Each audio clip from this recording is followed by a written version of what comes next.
Salam sepak bola, teman-teman netizen atau warganet yang saya hormati semuanya. Welcome back ke konten terbaru dari channel YouTube Triple B. Dan di konten terbaru hari ini, sudah jelas dan pasti saya ingin memberikan analisa dari dua pertandingan di English Premier League.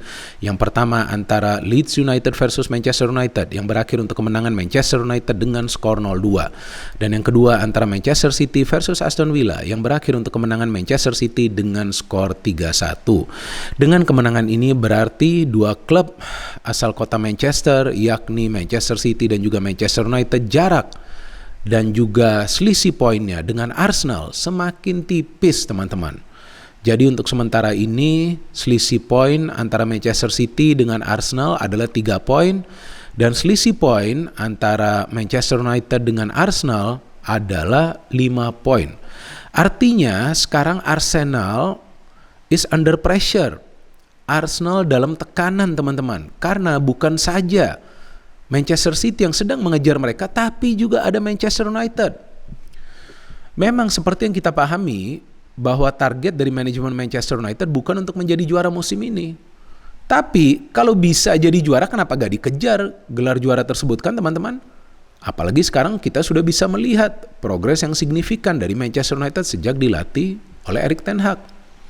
Dan juga kita tahu bahwa Manchester City sejak dilatih oleh Pep Guardiola telah berubah menjadi the winning team.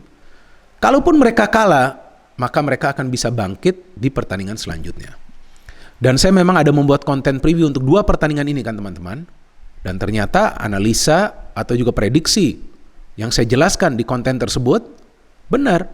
Karena saya jelaskan di konten tersebut bahwa yang pertama, Erik ten Hag biasanya ketika timnya mengalami kesulitan untuk meraih kemenangan di sebuah pertandingan, maka ketika Manchester United ketemu tim yang sama di pertemuan kedua, biasanya Erik ten Hag bisa membenahi permainan dari timnya dan juga mendapatkan hasil akhir yang positif. Dan ternyata itu yang terjadi, kan teman-teman, karena sebelumnya main di Old Trafford, MU tidak bisa menang lawan Leeds. Main imbang kan, skor 2-2. Tapi sekarang bermain di Leeds, mereka bisa menang dengan skor 0-2. Kemudian sama juga saya menegaskan bahwa Manchester City kalau sudah kalah, biasanya di next match nih akan mengamuk. Karena Pep Guardiola ini biasanya bisa belajar dari kesalahan yang dia lakukan di pertandingan di mana Manchester City itu kalah. Dan ternyata itu yang terjadi juga, kan. Apa yang dilakukan oleh Pep Guardiola sehingga Manchester City itu bisa menang secara meyakinkan lawan Aston Villa. Seperti yang juga saya prediksikan. Nanti saya jelaskan. Tapi pertama-tama saya ingin dulu membahas pertandingan antara Leeds United versus Manchester United. Ini juga adalah pertandingan yang besar di Inggris, teman-teman, dan dilabeli Rose Derby ya. Jadi tentu ketika ada pertandingan derby, ya tensi akan tinggi di pertandingan tersebut. Artinya ya kemungkinan besar para pemain dari kedua tim akan bermain agresif. Dan memang itu yang terjadi, kan. Sebelumnya di Old Trafford, kemudian kali ini ketika bermain di Ellen Road. Dan yang menarik nih bagi saya nih, teman-teman, dari Manchester United, bahwa Erik ten Hag melakukan rotasi yang penuh resiko. Karena dia melakukan rotasi itu di lini pertahanan dengan memainkan Harry Maguire sebagai starter. Ini resiko besar loh, teman-teman, tapi tampaknya Erik ten Hag percaya diri dan juga tentu ingin memberikan kesempatan lagi kepada Harry Maguire dan mengistirahatkan Varane dan juga Lisandro Martinez yang memang menurut dia di Piala Dunia kan bermain cukup lama dan kemudian setelah mereka kembali ke klub selalu dimainkan sebagai starter. Jadi ya dia ingin mengistirahatkan dua pemain tersebut. Jadi yang dipilih adalah Harry Maguire, kemudian ada Luke Shaw. Di kanan ada Dalot dan juga ada Tyler Malacia. Kemudian di depan dia hanya melakukan satu perubahan, yakni memainkan Sancho bukan Garnacho. Dari jalannya pertandingan, teman-teman, ini pertandingan yang sangat amat berat bagi para pemain Manchester United. Dan juga sesuai yang saya prediksikan di konten preview bahwa kemungkinan Leeds ini akan keluar menyerang. Dan betul kan, itu yang mereka lakukan. Di menit-menit awal mereka sudah keluar menyerang. Jadi para pemain Manchester United ini membutuhkan waktu sekitar 20 menit untuk bisa menemukan irama permainan mereka. Baru kemudian mereka bisa menciptakan peluang. Melalui siapa? Melalui Bruno Fernandes ketika dia mendapatkan umpan dari Sancho. Jadi memang para pemain MU ini coba untuk menyerap tekanan dari para pemain Leeds. Karena mereka bermain ofensif, main high line of pressing. Itu gak gampang. Dan juga para pemain Leeds, sama seperti ketika bermain di Old Trafford, bermain keras, menjurus kasar. Tuh McKennie tuh seharusnya sudah mendapatkan kartu kuning ketika dia tackle Malacia. Justru gak dapat apa-apa. Setelah itu dia dapat kartu kuning, kan.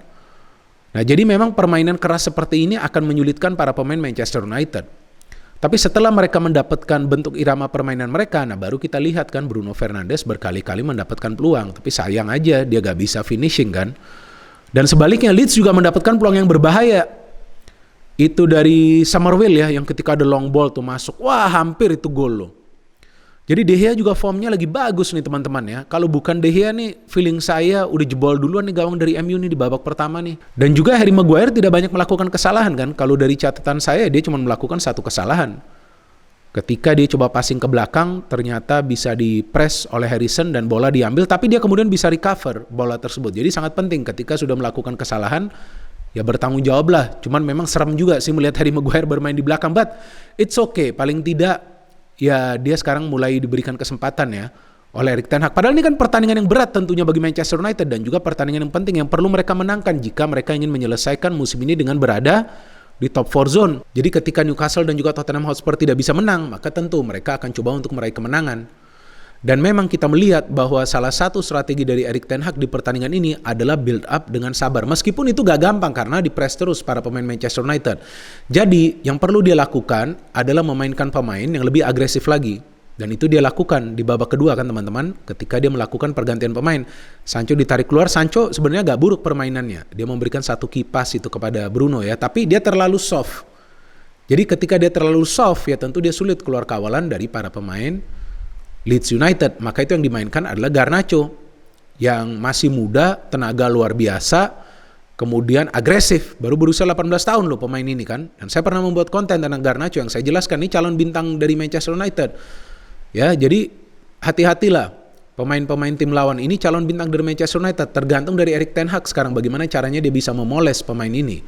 Dan juga dia menarik keluar Tyler Malacia dan dia memainkan Lisandro Martinez. Jadi Luke Shaw pindah ke kiri lagi karena tuh berkali-kali Summerville bisa melewati Tyler Malacia. Nah, ketika Lisandro masuk, ketika Garnacho masuk, baru para pemain MU bisa counter press. Nah, jadi kuncinya bagi Manchester United untuk menang di pertandingan ini adalah jika mereka bisa melakukan counter press. Nah, dan mereka melakukan itu di babak kedua. Jadi meminimalisir para pemain Leeds dalam pergerakan mereka untuk bisa membangun serangan ke area pertahanan dari Manchester United. Dan Lisandro Martinez berkali-kali memenangi tackle teman-teman. Saya gak lihat dia kalah tackling. Dan juga kemudian ketika ada pergantian pemain lagi, memainkan Aaron Wan-Bissaka dan juga menarik keluar Dalot, itu yang mempersolid lini pertahanan dari Manchester United. Jadi ketika lini pertahanan itu sudah solid, para pemain Leeds itu sudah sulit untuk bisa menciptakan peluang, baru para pemain MU lebih berani untuk keluar menyerang. Nah, buktinya langsung kita bisa melihat ketika Manchester United mencetak gol, dan ini adalah gol yang indah teman-teman. Kenapa gol yang indah? Karena melibatkan proses passing, kemudian proses pergerakan tanpa bola sebelum akhirnya ada proses dalam urusan melakukan finishing dari Rashford. Jadi teman-teman perlu perhatikan sebelum bola itu mengarah ke Rashford, ada dulu permainan passing segitiga antara Fred, Bruno Fernandes dan juga Sabitzer. Kemudian Sabitzer ini pemain yang bagus ya. Akhirnya dia sekarang sudah mulai nyetel, dia memberikan bola cukup jauh kepada Luke Shaw. Kenapa dia perlu memberikan bola cukup jauh? Karena dia ingin switch play. Dia ingin mengubah arah permainan dari MU. Jadi ketika dia berada di kanan, dia memberikan bola ke kiri, di mana dia tahu bahwa para pemain Leeds akan lebih terpaku ke sektor sebelah kanan. Sehingga ketika dia memberikan bola ke sebelah kiri, Luke Shaw itu bebas. Luke Shaw dapat bola, apa yang dilakukan oleh para pemain Manchester United? Ada 3 pemain Manchester United yang melakukan pergerakan ke dalam kotak penalti kan teman-teman.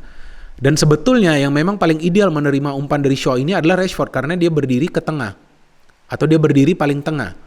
Jadi Weghorst dan juga Garnacho ini melakukan pergerakan tanpa bola. Jadi ada proses pergerakan tanpa bola, ada proses passing, kemudian ada proses finishing yang dilakukan oleh Marcus Rashford. What a goal dengan kepalanya. Kita tahu musim lalu dia jarang mencetak gol dengan kepalanya. Ini gol yang diperlukan Manchester United, langsung menjatuhkan mental para pemain Leeds. Ya, mereka mau keluar menyerang tapi udah gak bisa menciptakan peluang yang berbahaya.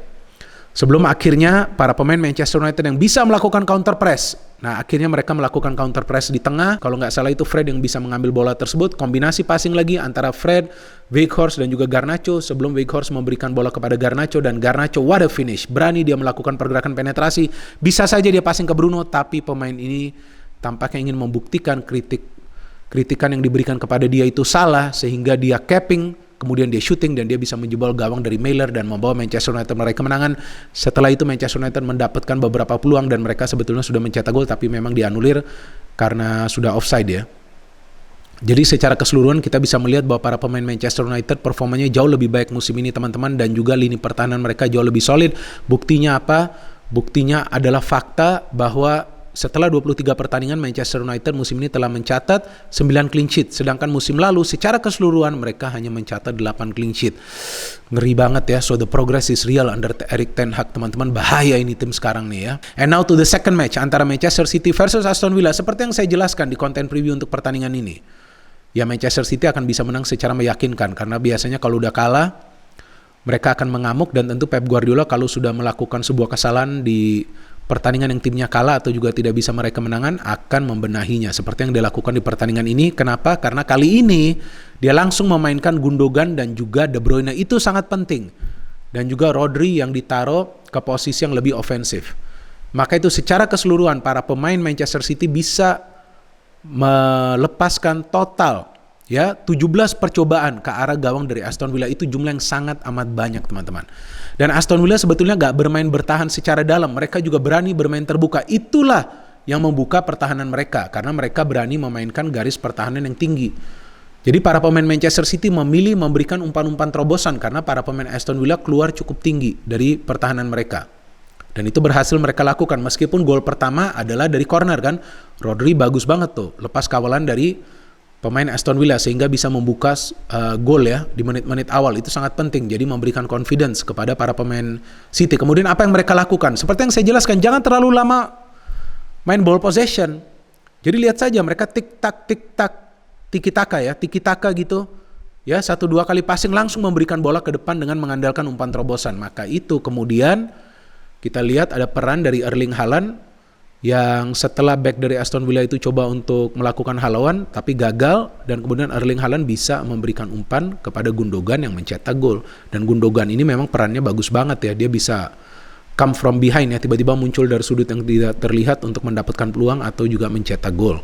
Dan tentu 2-0 itu belum aman juga, dan saya melihat peran dari Grealish ini memang sangat penting ya lawan mantan klubnya, di mana dia melakukan beberapa kali pergerakan individu dan juga beberapa kali memberikan umpan kunci. Bahkan dia mendapatkan banyak peluang di pertandingan ini sebelum akhirnya dia melakukan pergerakan individu, dan sebetulnya disenggol dikit aja tuh.